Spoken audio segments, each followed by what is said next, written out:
आज हम चर्चा करेंगे डाइकॉट और मोनोकॉट के रूट की बात करेंगे, उनकी आंतरिक संरचना की बात करेंगे। ठीक है, द्विबीजपत्री और एक बीजपत्री। सूरजमुखी द्विबीजपत्री में आता है। पहले एक लाइन समझ लें कैसे पहचानें कि द्विबीजपत्री और एक बीजपत्री। देखिए द्विबीजपत्री में क्या होगा, द्विबीजपत्री वैसे तो ये द्वि मतलब दो बीजपत्र होते हैं। कितने बीजपत्र होते हैं? दो बीजपत्र होते हैं। ये ऐसे कहते हैं टू कॉटिलीडन, इसलिए इनको हम द्विबीजपत्री बोलते हैं। और एक होता है एक बीजपत्री, नाम से समझ में आ रहा है कि इसमें एक ही बीजपत्र है। ठीक है, या इनको बोलते हैं मोनोकॉट। तो कैसे पहचानेंगे? तो जैसे कि चना है, चने के हम दो पल्ला हट जाते हैं, द्विबीजपत्री है। गेहूं है, चावल है, मक्का है, एक एक रहते हैं, गेहूं एक, चावल एक, तो एक बीजपत्री में आता है। तो कई बार क्या है कि बीजपत्र को देखकर तो हम बताते हैं, लेकिन कई बार बड़ा कन्फ्यूजन सा हो जाता है। तो मैं आपको एक सिंपल सी ट्रिक बता रहा हूँ। पत्ती को देख करके आप बता सकते हैं कि प्लांट द्विबीजपत्री है या एक बीजपत्री है, डाइकॉट है या मोनोकॉट है। ठीक है, तो द्विबीजपत्र होते हैं तो इसे क्या बोलते हैं हम? डाइकॉट।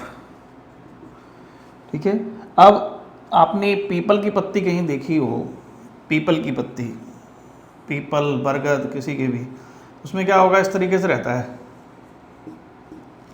ये क्या कर रहे हैं यहाँ पे,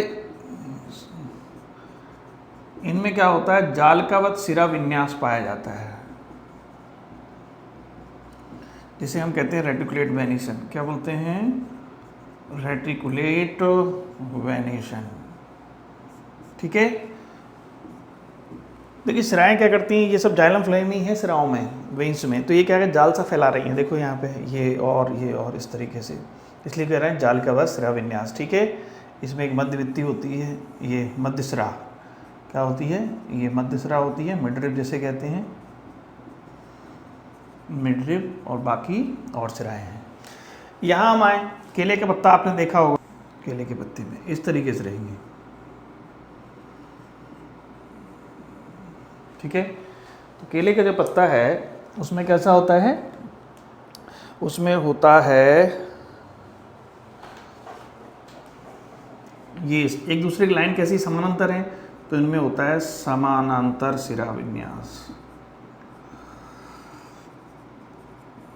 शिरा विन्यास, या जिसे हम कहते हैं पैरेलल वेनेशन। तो जो वेनेशन है, शिरा विन्यास है, उसके आधार पर आप आसानी से बता सकते हैं कि प्लांट डाइकॉट है या मोनोकॉट। अब आप ध्यान करिए, आम का पत्ता, उसको पलटो, उसको देखो पीछे की साइड में, अगर जाल सा फैला हुआ है तो वो जालकावत शिरा विन्यास है, और जालकावत शिरा विन्यास है वो डाइकॉट है। नीम है, आम है, बरगद है, पीपल है, ये किस में आएंगे? डाइकॉट में। घास में देखना आप, घास में भी क्या होता है? गन्ने में देखना पत्ती या घास में क्या होता है? ऐसी पत्ती रहती है, उसमें ऐसी, ये देखिए ये लाइन कैसी है? कैसी हैं? सब समानांतर हैं। कैसी हैं? तो शिरा विन्यास कैसा हो गया? समानांतर। तो घास में आप देखें, केले के पत्ते पे देखें, तो आप जब भी आपको एग्जाम्पल आपके दिमाग में रहना चाहिए। जब हम कहें डाइकॉट, पीपल, नीम, ठीक है, कुछ भी प्लांट आपके दिमाग में आना चाहिए। जब हम कहें मोनोकॉट, तो घास का एग्जाम्पल ले सकते हैं, गन्ने का एग्जाम्पल ले सकते हैं, केले का एग्जाम्पल लेते हैं। ठीक है, तो ये सब मोनोकॉट में आते हैं और ये सब डाइकॉट में आते हैं। ठीक है, ओके। तो आप एग्जाम्पल हम जैसे कोट करें तो बरगद, नीम, आम, सूरजमुखी, वो भी डाइकॉट में ही आते हैं। ठीक है, इसमें क्या आएगा? घास। ठीक है, और गन्ना, केला। तो ये कुछ एग्जाम्पल हमने कोट किए जिससे कि आप डाइकॉट और मोनोकॉट समझ में आए। इनकी हमें आंतरिक संरचना पढ़नी है। तो आज हम बात करेंगे डाइकॉट और मोनोकॉट के रूट के बारे में, जड़ के बारे में, मूल के बारे में। ठीक है, ओके।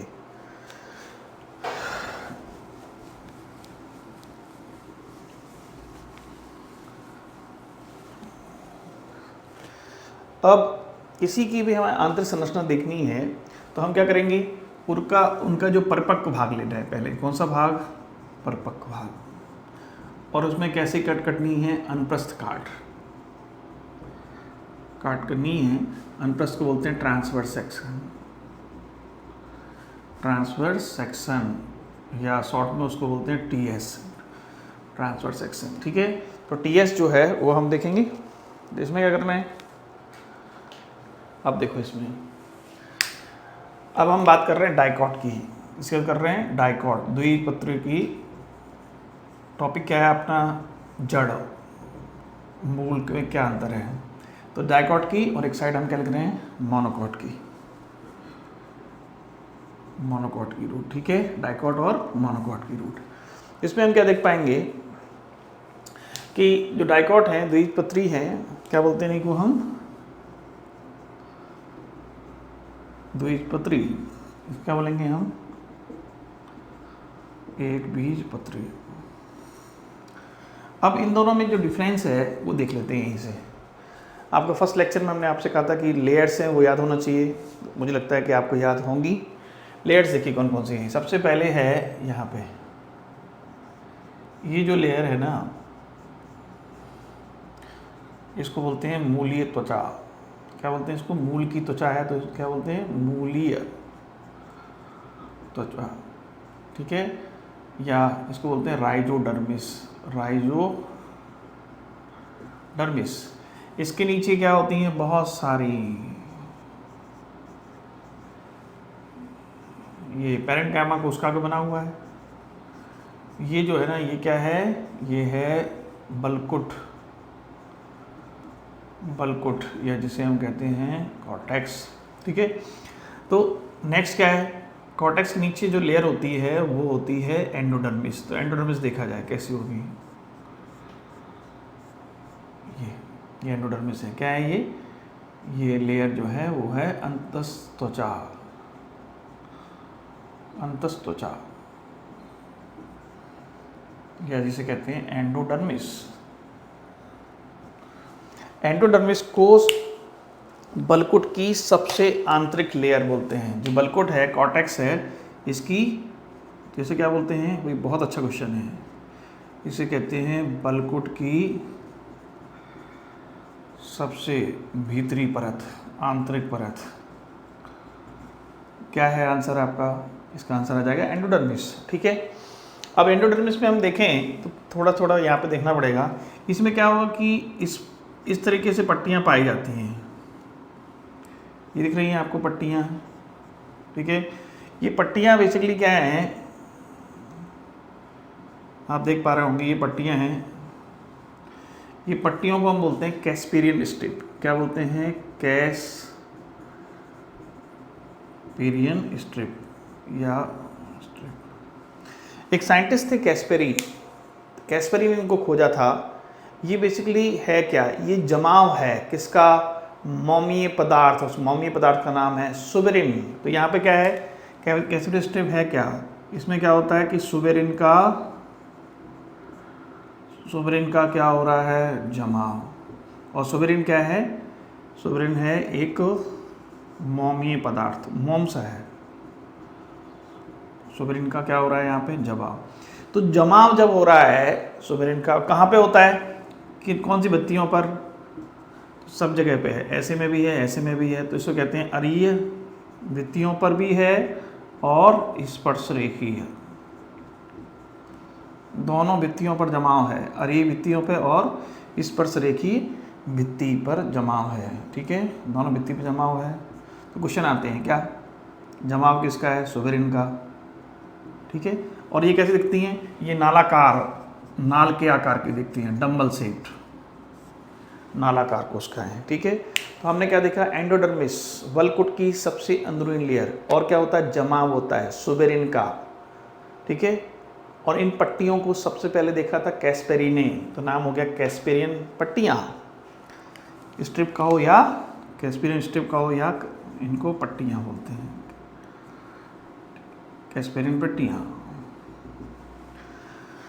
अब कुछ सेल जो होती हैं, इसी में ही कुछ सेल्स होती हैं। ये देखिए, ये सेल है, एक सेल आपको दिख रही है जहाँ पर कोई जमाव नहीं हुआ है, तो उन सेल को हम क्या बोलते हैं, ये पर्टिकुलर जो सेल है ना, इसको बोलते हैं पथ कोशिका है। क्या बोलेंगे इसको, पथ कोशिका। क्या बोलते हैं पथ कोशिका, क्योंकि कोई देखो, ये आपका यहाँ पे रूट हेड्स होते हैं, इलोंगेशन रूट हेड्स है। ये क्या है, मूल रूम रूट हेड्स, ठीक है। तो इसमें पानी यानी जब अंदर आएगा तो यहाँ से घूमते घामते कहीं पे भी, ठीक है, अंदर अंदर घूमते घामते आएगा और यहाँ से। तो पानी और जो मिनरल्स हैं वो कहाँ से आ रहे हैं, इस जगह से आ रहे हैं कि नहीं आ रहे हैं, ठीक है।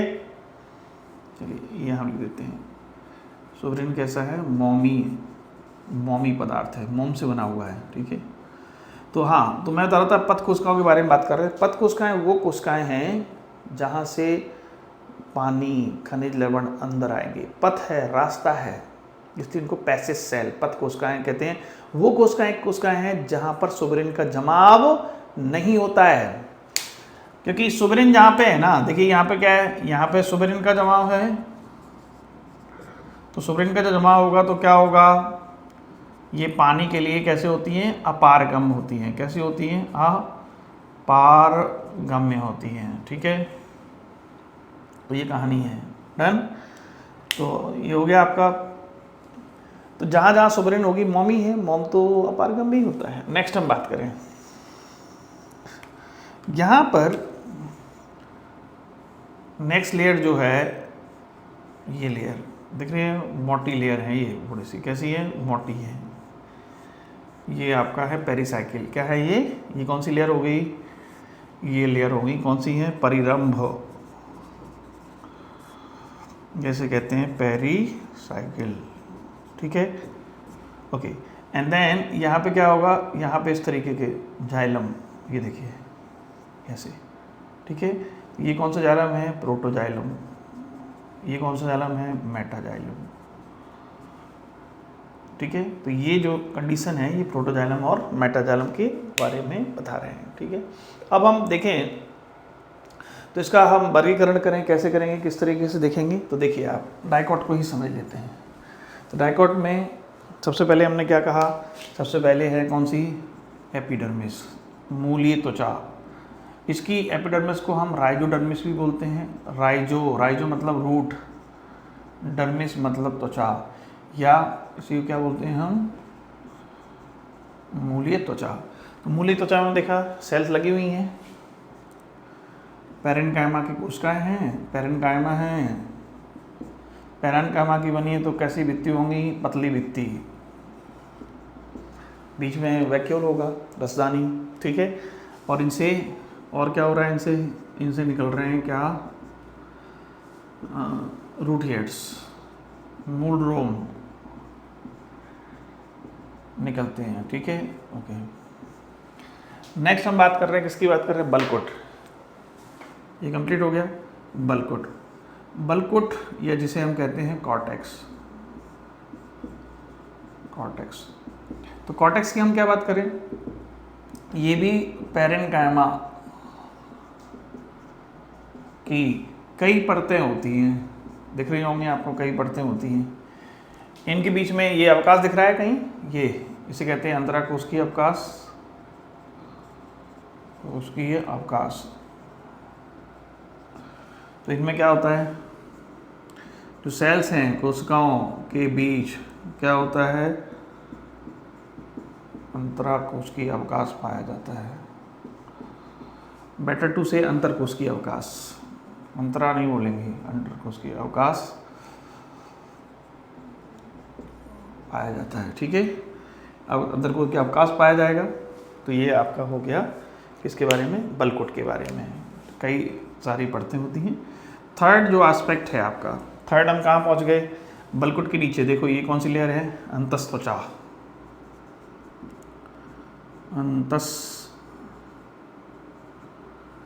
अंतस्त्वचा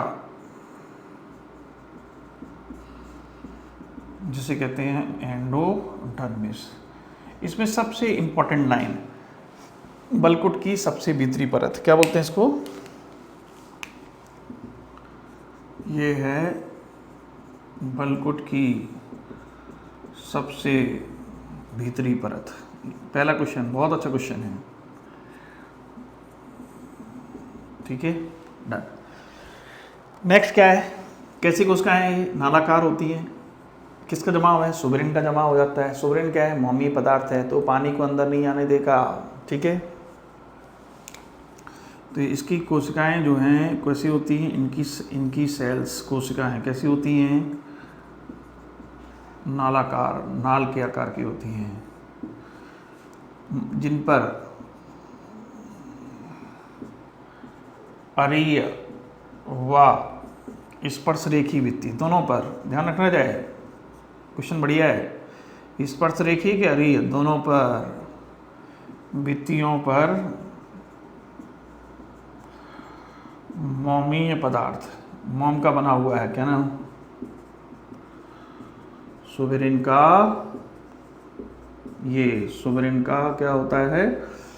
जमाव होता है।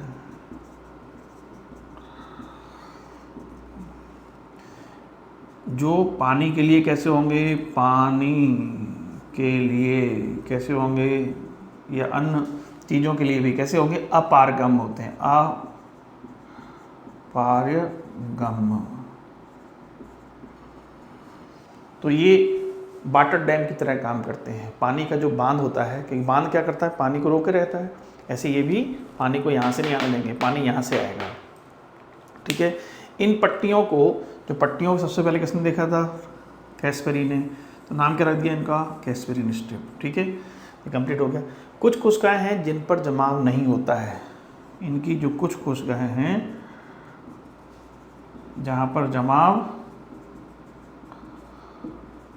नहीं होता है, उनको बोलते हैं पथ कोशिकाएं या पैसेज सेल्स। क्या बोलते हैं इनको? पथ कोशिकाएं या पैसेज सेल, जिनके माध्यम से पानी वानी अंदर तक आएगा। ये क्या हो गया? जाइलम। ठीक है, तो ये आपका डन। अब हम बात कर रहे हैं पेरिसाइकिल। नेक्स्ट कौन सी है? पेरिसाइकिल। देखिए थोड़ा सा इसको पानी के लिए अपारगम होती है। चलिए ये थोड़ा सा हम इसको ऐसे कर देते हैं। अब नेक्स्ट लेयर जो है कौन सी है? आपका पेरिसाइकिल है। ये तो पथकोश का है। ओके, तो ये आपका हो गया क्या? पेरिसाइकिल। पेरिसाइकिल कैसी है? मोटी भित्तियों से मिलकर बनी है, परिरंभ बोलते हैं। क्या बोलते हैं इसको? परिरंभ। चलिए, तो परिरंभ के बारे में हम क्या चर्चा करेंगे? परिरंभ हो गया और अभी बताते हैं। फिर यहाँ पे आपका वो हो गए प्रोटोजाइलम, मेटाजाइलम, ऐसे। तो यहाँ पे अगर हम देखें तो ये किस तरह जुड़े रहते हैं, ये देखिए इस तरीके से। यहाँ पे ये जो रीजन है ये कौन सा हो गया? पित्त। तो इस तरीके से ऐसे ऐसे ऐसे। तो यहाँ पे हम क्या देख पा रहे हैं कि ये जो है ये हैं प्रोटोजाइलम। क्या है ये? प्रोटोजाइलम। और ये वाले कौन से हैं? ये हैं मेटाजाइलम। तो मेटाजाइलम कहाँ की तरफ है? पित्त की ओर। प्रोटोजाइलम कहाँ की तरफ है? बाहर की ओर। इस कंडीशन को बोलते हैं एक्सार्क, बाह्य आद दारू। ओके, तो ये पेरिसाइकिल लेयर है। ये लेयर जो हम बना रहे हैं, ये लेयर कौन सा बना रहे हैं? पेरिसाइकिल। ये देखिए पेरिसाइकिल बना रहे हैं पूरे में, ये पूरी पेरिसाइकिल ही है। भित्ति पेरेन्काइमा की होती है, मोटी होती है। कैसी होती है? थोड़ी सी मोटी होती है। ये देखिए पेरिसाइकिल, ये पूरा पेरिसाइकिल ही है और यहाँ पे हम बना रहे हैं। ठीक है, तो इसमें क्या होता है? ये फ्लोएम है, ये क्या है? फ्लोएम पोषवाहा। ये जाइलम है, ये पूरा जाइलम है, यहाँ से लेके यहाँ तक पूरा ऐसे इस तरीके से दिखेंगे आपको। ऐसे डायग्राम में ऐसे भी दिखाते हैं इसको, ऐसे ऐसे। तो इनके साइड बाई साइड में क्या है?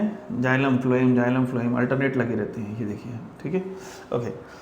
तो यहाँ पे हम क्या देखेंगे कि हम सबसे पहले परिरंभ के बारे में बात कर लेते हैं। ठीक है, तो परिरंभ की हमने क्या बात करेंगे?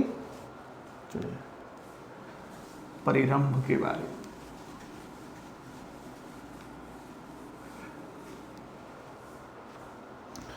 परिरंभ या जिसे हम कहते हैं पेरिसाइकिल, ये भी किसकी बनी है? पेरेन्काइमा की। थोड़ा सा इनकी भित्ति थोड़ी सी मोटी होती है, मोटी भित्ति होती है, ठीक है। अब नेक्स्ट हम बात करें तो पेरिसाइकिल का बहुत ज़बरदस्त रोल है, ठीक है। आगे हम पढ़ेंगे कि कैसे द्वितीयक वृद्धि होती है डाइकॉट में, क्योंकि हम डाइकॉट पढ़ रहे हैं। तो डाइकॉट में क्या होता है, द्वितीयक वृद्धि होती है। तो पेरिसाइकिल का फंक्शन क्या है, कार्य क्या है, कार्य समझ लें। कार्य क्या है, पहला कार्य है कि द्वितीयक वृद्धि के समय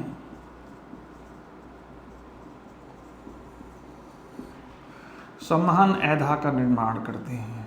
संवहन ऐधा, वैस्कुलर कैम्बियम,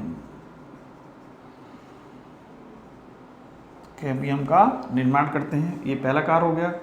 दूसरा कार्य इनका क्या होगा कि जड़ों से, ये देखिए जड़ है, ये कौन सी लेयर होगी, एपिडर्मिस, ठीक है। देन कॉर्टेक्स, एंडोडर्मिस, पेरिसाइकिल, ये है आपका पेरिसाइकिल, ठीक है। पेरिसाइकिल परिरंभ। तो यहाँ से भी जड़ें निकलती हैं, पार्ट्स मूल, लैटरल रूट्स। तो ये क्या करते हैं, पार्श्व मूल का निर्माण, या हम जिन्हें कहते हैं लैटरल रूट्स। लैटरल रूट्स का निर्माण कौन करता है, परिरंभ का निर्माण भी करते हैं, ठीक है। तो ये बहुत इंपॉर्टेंट कार्य है। इवन आगे जाके हम देखेंगे। अभी आप सिंपल सा बस केवल लाइन समझ लो, क्योंकि अभी समझ में ज़्यादा नहीं आएगा। कॉर्क का भी निर्माण करते हैं, कॉर्क कैम्बियम। नेक्स्ट क्या है, ये कॉर्क कैम्बियम का भी, जिसे हम कहते हैं काग ऐधा, का भी निर्माण इन्हीं के द्वारा होता है। तो देखो ये अंदर से आ रही हैं। और रूट हेयर्स कहाँ बनते हैं, रूट हेयर्स एपिडर्मिस के पार्ट हैं, ये देखिए रूट हेयर्स, मूल रोम। तो जो मूल रोम है, मैं आपको यही क्लियर कर दूं, जो मूल रोम है उनका ओरिजिन कैसा होता है, एक्सोजीनस, बाह्य तरीके से होता है। और ये कहाँ से, अंदर से आ रहे हैं, पार्श्वमूल। तो पार्श्वमूल कैसी होती हैं, एंडोजीनस होती हैं। ओरिजिन, उत्पत्ति कैसी होती है, ओरिजिन कैसे होता है, एंडोजीनस उत्पत्ति। क्यों बोल रहे हैं एंडोजीनस, क्योंकि अंदर से निकल के आ रही है, अंदर मतलब पेरिसाइकिल से। और रूट हेयर्स एपिडर्मिस के पार्ट हैं, ठीक है। तो ये आपका हो गया पेरिसाइकिल के बारे में। तो पेरिसाइकिल चारों तरफ से घिरी हुई है, ठीक है। अब जो परिरंभ है, परिरंभ और उसके अंदर वाला जितना भी पार्ट है उसको हम बोलते हैं स्टील रंभ। अब इसके अंदर क्या आ जाएगा, इसके अंदर आएगा जाइलम, फ्लोएम, फ्लोएम पिथ और जाइलम फ्लोएम पिथ, ठीक है। और जाइलम फ्लोएम के बीच में और टिश्यूज होते हैं यहाँ पे, ऐसे, ये खाली जगह नहीं है, यहाँ पे टिश्यू हैं, उनको बोलते हैं कंजक्टिव टिश्यू। क्या बोलते हैं, कंजक्टिव ऊतक। कहाँ होते हैं, जाइलम और फ्लोएम के बीच में। देखो यहाँ पे भी होंगे, यहाँ पे भी होंगे। ये सब क्या है, कंजक्टिव टिश्यूज हैं। क्या है ये, कंजक्टिव टिश्यू, ठीक है। तो जो भी हैं, मतलब स्टील में क्या क्या आएगा, तो हम क्या करेंगे, परिरंभ के अंदर की तरफ का जो भाग है, परिरंभ के अंदर, ठीक है, परिरंभ भी उसमें आएगा। परिरंभ से अंदर घिरा हुआ भाग क्या कहलाता है, उसे हम कहते हैं रंभ या स्टील कहते हैं। स्टील वाला क्वेश्चन बहुत बढ़िया है, ठीक है, परिरंभ कहते हैं। तो अब हम इसमें क्या क्या आएगा, तो स्टील के अंदर क्या क्या आएंगे, देखा जाए तो स्टील के अंदर क्या क्या आएगा, स्टील के अंदर परिरंभ तो आएगा ही, और क्या आएगा, जाइलम आएंगे, फ्लोएम आएंगे, यानी कि वैस्कुलर बंडल आएंगे। क्या बोलते हैं इनको, वैस्कुलर बंडल, संवहन पूल। और क्या आएगा इसमें, पिथ आ जाएगी। और क्या आ जाएगा इसमें, कंजक्टिव टिश्यू भी आ जाएंगे, ऊतक भी आ जाएंगे। तो ये हमने देखा कि रंभ के अंदर क्या क्या आता है। अब हम अंदर की तरफ चलें तो क्या हो रहा है, ये प्रोटोजाइलम, मेटाजाइलम, इनके बारे में पढ़ लेते हैं, ठीक है, ओके।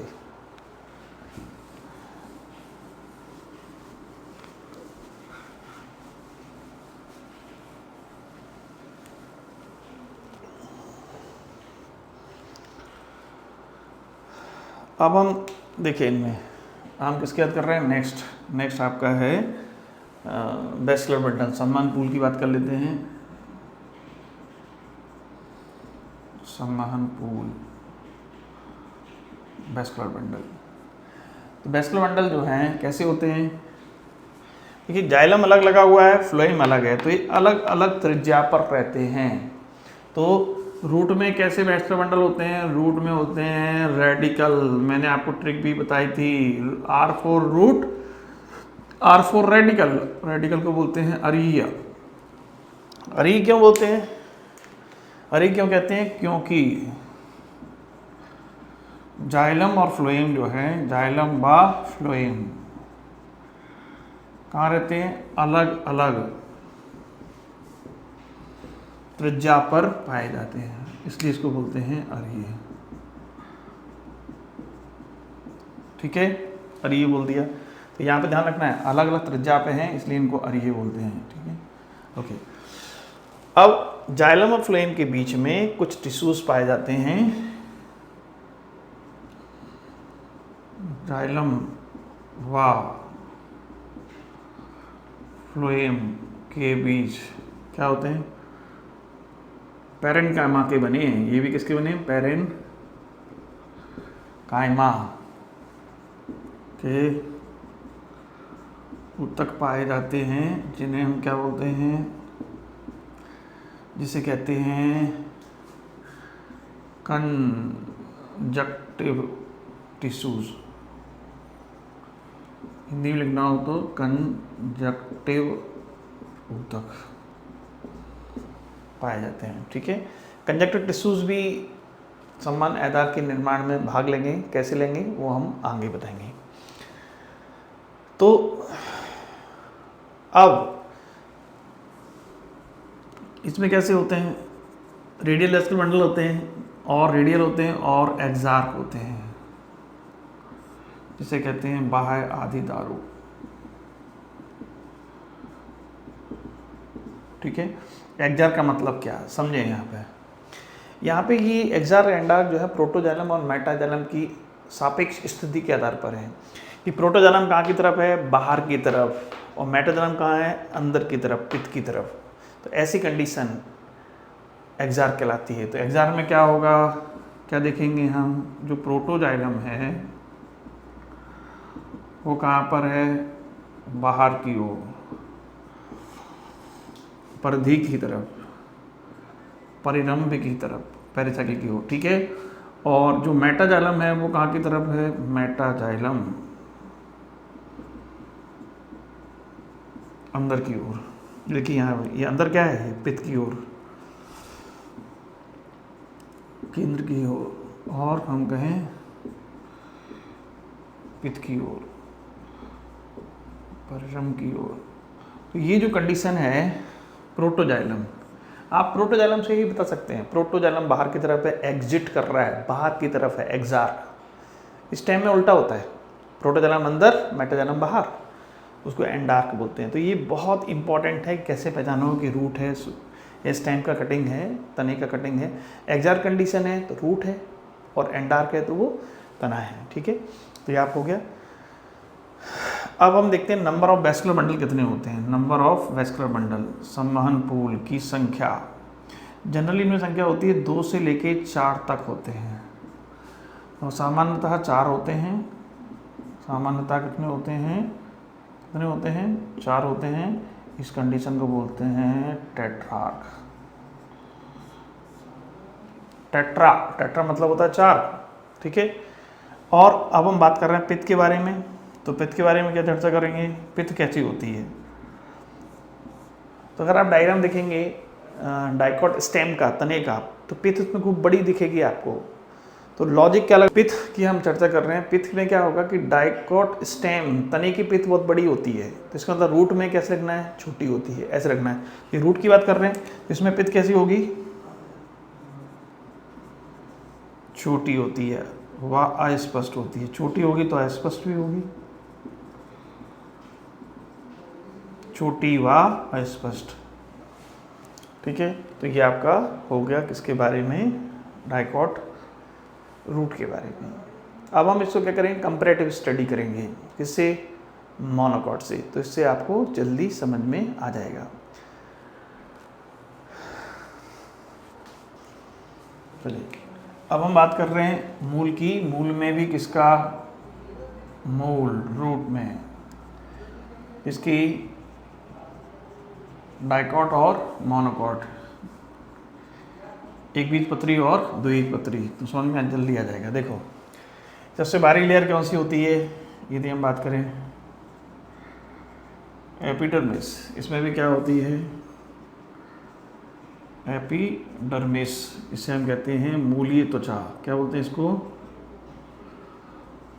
मूली त्वचा, जिसमें कि रूट हेयर्स निकलते हैं। ठीक है, दूसरी लेयर की हम बात करें, ये देखिए पैरेन्काइमा की बनी है। दूसरी लेयर कौन सी होती है, कॉर्टेक्स, कई परतें होती हैं जिसे कहते हैं बल्कुट, कॉर्टेक्स। इसमें भी दूसरी लेयर कौन सी होती है, कॉर्टेक्स, कोई डिफरेंस नहीं है। नेक्स्ट लेयर जो होती है वो कौन सी होती है, वो होती है एंडोडर्मिस। कौन सी होती है, एंडोडर्मिस। एंडोडर्मिस में हमने क्या देखा था कि यहाँ पे जमाव होता है और ये इस पर रेखी भित्तियों पर, ये आपका हो गया अंतस्त्वचा, अंतस्त्वचा। ठीक है, या जिसे कि हम कहते हैं एंडोडर्मिस। तो जमाव है, कुछ जगह जमाव नहीं होगा तो उनको हम बोलेंगे, ये देखिए जमाव दिख रहा है आपको पूरा। ठीक है, तो इन पे क्या है, किसका जमाव होता है, सुबेरिन का जमाव होता है। तो यहाँ पे भी एंडोडर्मिस होती है। कहानी सेम चलेगी, क्या, ये नालाकार होती हैं। ठीक है, सुबेरिन का जमाव होता है, उनको कहते हैं कैस्पेरी पट्टी, कैस्पेरी पट्टियाँ बोलते हैं, क्योंकि इन्होंने देखा था। सेम कहानी चलेगी। ठीक है, और जमाव कैसे होता है, किस कहाँ पे होता है, अरी और स्पर्श रेखी है। ये रिवीजन करवा रहे हैं हम आपको, दोनों काम हो रहा है। ठीक है,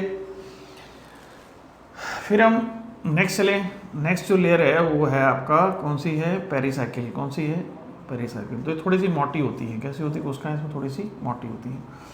ये है परिरंभ या पेरिसाइकिल। इधर भी क्या होता है, इधर भी होता है परिरंभ, पेरिसाइकिल। ठीक है, ओके, सेम है। अब यहाँ पे जो परिरंभ है, इसको हम ऐसे दिखा रहे हैं करके, ये परिरंभ बना रहे हैं पूरे में ऐसे ही।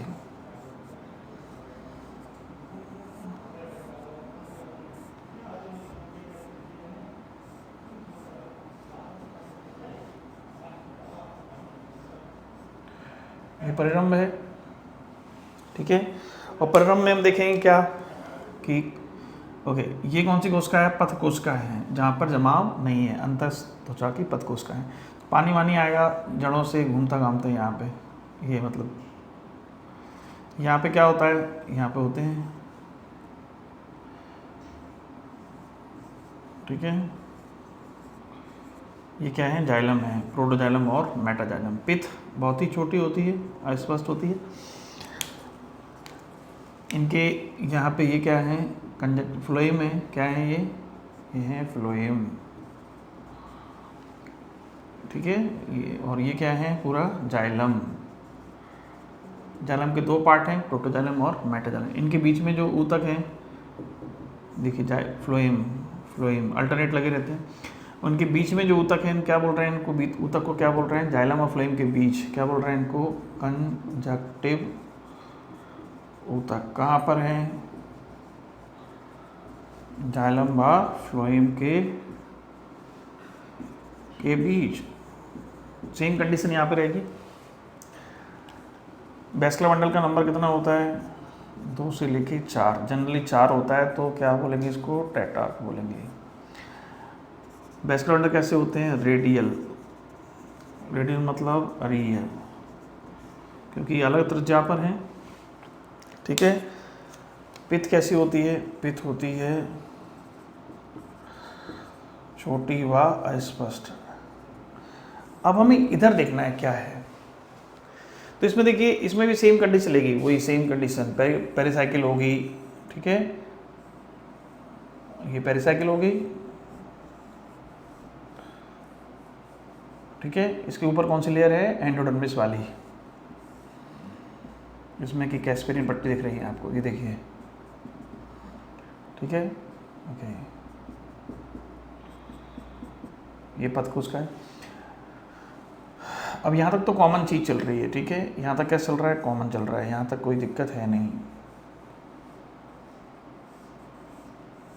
देखिए परिरंभ है, क्या है ये, परिरंभ है, ये है परिरंभ, और ये है एंडोडर्मिस, ठीक है। अब डिफरेंस बता रहे हैं कहाँ पे है, इसमें जाइलम 4 थे, फ्लोएम भी 4 थे, तो एक काउंट करना है, कोई भी जाइलम फ्लोएम, जाइलम 4 है, इसका मतलब फ्लोएम भी 4 होंगे। यहाँ पे इनका नंबर, जाइलम की कहें या फ्लोएम की कहें, इनका नंबर होता है 6 से अधिक होता है। कितना होता है, 6 से अधिक। देखो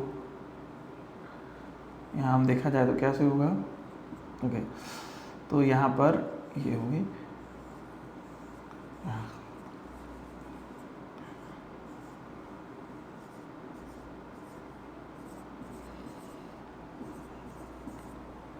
अगर आप देखेंगे स्ट्रक्चर ऐसे दिखाई देगी, 1 2 3 4 5 6 एक अराउंड, तो ये ठीक है। तो नंबर 6 से अधिक होगा, ऐसे ही 6 वो होंगे फ्लोइंग अल्टरनेट, और ये, और इसमें पिथ देखिए, पिथ का आकार कैसा है, बड़ा है। तो डिफरेंस देखिए क्या होगा, डिफरेंस एक तो यहाँ होगा, बाकी कोई डिफरेंस नहीं है। वेस्कुलर मंडल 2 से 4, यहाँ पर वेस्कुलर मंडल कितने हैं, ये लिखा तो है वेस्कुलर मंडल। तो हम जाइलम देख लें, यहाँ फ्लोएम की संख्या कितने हैं, 6 से अधिक होते हैं। इस कंडीशन को बोलते हैं पॉलीआर्क या बाही आदिदारू, बहु, बहु मतलब बहुत सारे हैं, इसलिए इसको बहु वेस्कुलर मंडल कहते हैं।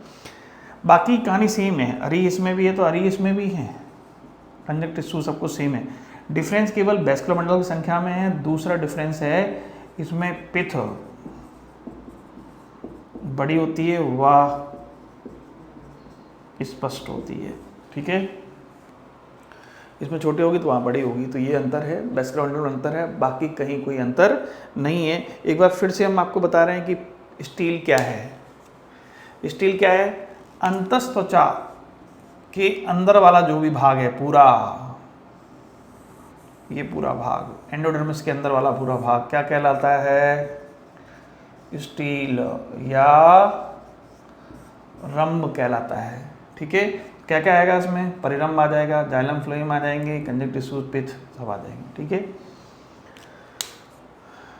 डन। तो ये आपका हो गया मोनोकॉट और डाइकॉट में क्या क्या अंतर होते हैं, ओके। तो डिफरेंस कहाँ हुआ, डिफरेंस हुआ वेस्कुलर मंडल में 2 से 4 और वहाँ पे, और दूसरा डिफरेंस ये है बस, बाकी सब कुछ सेम है, वही सब लाइन उतारनी है, ओके।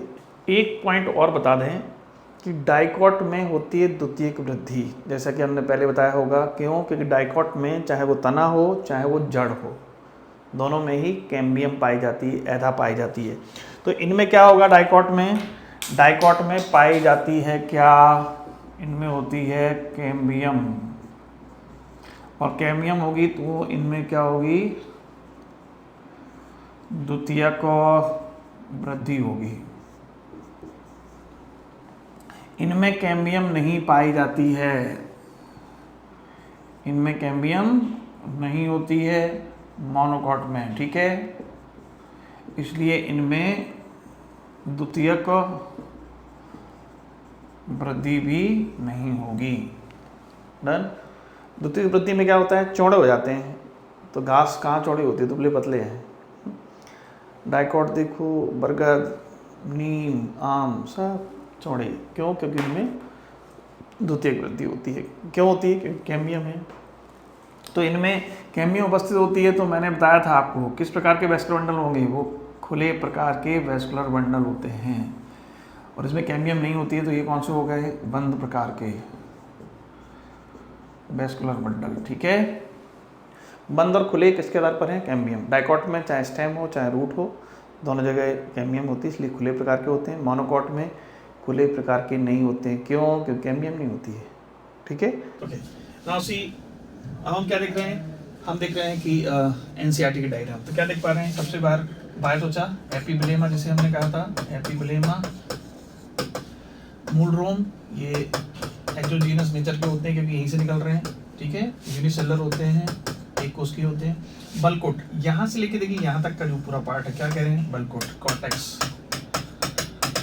नेक्स्ट क्या है, अंतस्त्वचा। अंतस्त्वचा इसे कहते हैं सबसे आंतरिक परत, बल्कोट की सबसे आंतरिक परत कहलाती है परत। परिरंभ, तो ये अंतस्त्वचा के अंदर वाला जितना विभाग है ना, परिरंभ वगैरह, ये कहलाता है स्टील, या क्या कहते हैं इसको हम, रंभ कहते हैं। तो इसमें क्या कहेगा, परिरंभ, प्रोटोजालम, मेटाजालम, पेस ऑफ फ्लोइंग। यहाँ पे हम देखेंगे क्या, नंबर ऑफ जालम देखो 1 2 3 4। वेस्कुलर बंडल कितने होते हैं, वेस्कुलर बंडल 2 से लेके 4, एक को काउंट कर लो, जाइलम उतने ही फ्लोइंग होंगे। उस कंडीशन क्या बोलते हैं, टेट्रार्क। और कंडीशन कैसी होती है, एक्सार्क भी होती है रूट में, एक्सार्क। एक्सार्क कैसे देखें, प्रोटोजालम बाहर की तरफ, मेटाजालम पित्त की तरफ। तो एक तो ये डिफरेंस हो गया। दूसरा डिफरेंस क्या होता है, पित्त कैसी होती है, छोटी, अस्पष्ट होती है, छोटी व अस्पष्ट होती है। तो ये पित्त कैसी होती है, छोटी व अस्पष्ट होती है। ठीक है, कैस्पिन पर स्टेप्स हमने देख लिया। सोडियम का जमाव है पानी के लिए, जल के लिए कैसे होंगे, अपारगम होंगे, सब पढ़ लिया।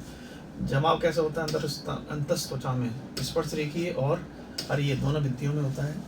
कंजक्ट टिश्यूज क्या होते हैं, इनके बीच में, यहाँ फ्लोएम है, इनके बीच में जो है ना फ्लोएम, फ्लोएम, तो ये भी आपका रोल प्ले करते हैं किसमें, द्वितीय वृद्धि में। ठीक है, तो ये आपका हो गया। ठीक है, अब हम देखते हैं इसको, इसमें भी देखो सेम है, कोई डिफरेंस नहीं है, सब कुछ सेम है यहाँ तक, ये भी सेम, ये भी सेम, ये भी सेम, ये भी सेम। डिफरेंस कहाँ हो गया, वेस्कुलर बंडल कितने होते हैं, 6 से ज़्यादा। दूसरा, पित्त कैसी होती है, स्पष्ट होती है, कैसी होती है, स्पष्ट होती है। तो ये हो गया। इसमें भी एक्सार्क कंडीशन, प्रोटोजालम बाहर, मेटाजालम अंदर, पित्त। तो ये दो जो है ना महत्वपूर्ण है। तीसरा, इसमें कैम्बियम नहीं होती है, कैम्बियम नहीं होगी तो इसमें द्वितीय वृद्धि भी नहीं होगी। देखो कैम्बियम, एक बीजपत्री में कैम्बियम नहीं होता है, इसलिए द्वितीय वृद्धि भी नहीं होती है। तो ये डायग्राम आपके हो गए, डन।